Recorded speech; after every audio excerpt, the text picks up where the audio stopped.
ক্যালিফোর্নিয়ার লস অ্যাঞ্জেলেসে যখন দাবানলে ছারকার চারিদিক, তখন আগুনের লেলিহান শিখাকে হার মানিয়ে অলৌকিকভাবে ঠায় দাঁড়িয়ে আছে প্যালিসিডের মালিবু এলাকার একটি বাড়ি। $9 মিলিয়ন তিনতলা বাড়িটির মালিক 64 বছর বয়সী ডেভিড স্টাইনার। পেশা ছিলেন টেক্সাসের বর্জ্য ব্যবস্থাপনার একজন নির্বাহী কর্মকর্তা।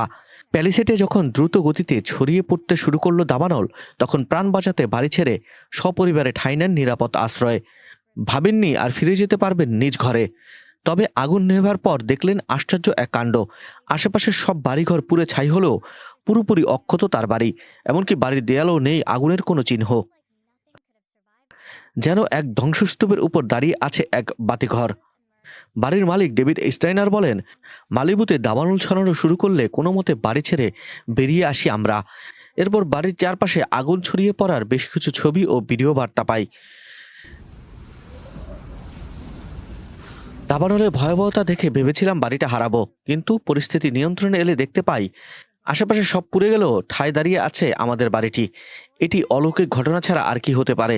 এই বাড়ির ছবি ও ভিডিও শেয়ার করে নানান রকম গুজব ছড়িয়েছে সামাজিক যোগাযোগ মাধ্যমে।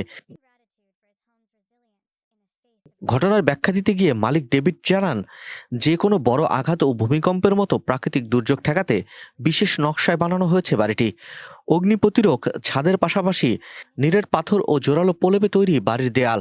বড় ধরনের ঘূর্ণিঝড় বা জলোচ্ছ্বাসে ঢেউয়ের চাপ প্রতিরোধে মাটি থেকে কমপক্ষে 50 ফুট গভীরে গর্ত করে বসানো হয়েছে মূল অবকাঠামো। এমন ঘটনায় খুশিতে আত্মহারা ডেভিড ও তার পরিবার। বাড়িটিকে তারা রাখছেন লাস্ট হাউস স্ট্যান্ডিং বা ধ্বংসস্তূপের শেষ বাড়ি হিসেবে।